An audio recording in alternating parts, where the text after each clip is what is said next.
The Martin Luther King Jr. National Historic Park in Atlanta is scheduled to reopen today despite the shutdown. That's after a company stepped up to make sure that the historic landmarks would temporarily open their doors on the federal holiday. Omar Jimenez is in Atlanta with a closer look.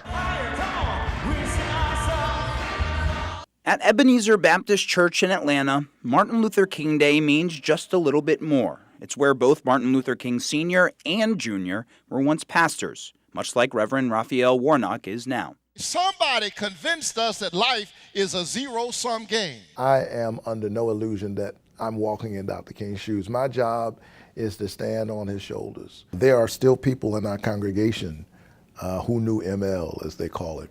The actual place where Dr. King preached is across the street, now the historic Ebenezer Baptist Church, and is part of a national park in Atlanta, along with King's birth home, his tomb, and a visitor center to learn about the civil rights icon. All of them closed because of the partial government shutdown.